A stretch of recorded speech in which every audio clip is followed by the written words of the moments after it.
ಬೆಳವಣಿಗೆ ಅದು. ಯಾಕಂದರೆ ಈಗ ಮೊದಲಿನ ಥರ ಮೊದಲಾದ್ರೆ ನಮ್ಮ ಕನ್ನಡ ಸಿನಿಮಾ ಅಂದರೆ ಕರ್ನಾಟಕ ಮಾತ್ರ ಇದು ಸೀಮಿತ ಆಗಿತ್ತು. ಎಲ್ಲೋ ದೊಡ್ಡ ಸ್ಟಾರ್ದು ದೊಡ್ಡ ಏನೋ ತುಂಬ ಹೈಪ್ ಇರೋ ಸಿನಿಮಾ ಮಾತ್ರ ಆಂಧ್ರ, ತೆಲುಗು, ಇಲ್ಲಿ ಚೆನ್ನೈಯಲ್ಲಿ ರಿಲೀಸ್ ಆಗ್ತಾಯಿತ್ತು. ಅದು ಬಿಟ್ಟರೆ ಈಗ ಬರೀ ಕರ್ನಾಟಕದಲ್ಲಿ ಮಾತ್ರ ನಮ್ಮ ಸಿನಿಮಾ ಬರ್ತಾಯಿತ್ತು.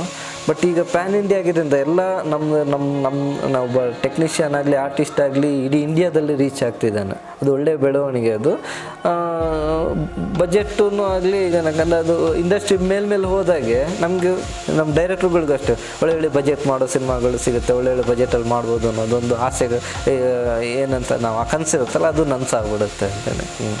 ಪ್ಯಾನ್ ಇಂಡಿಯಾನು ಒಳ್ಳೆಯ ಬೆಳವಣಿಗೆ ಅದು. ಯಾಕಂದರೆ ಈಗ ಮೊದಲಿನ ಥರ ಮೊದಲಾದ್ರೆ ನಮ್ಮ ಕನ್ನಡ ಸಿನಿಮಾ ಅಂದರೆ ಕರ್ನಾಟಕ ಮಾತ್ರ ಇದು ಸೀಮಿತ ಆಗಿತ್ತು.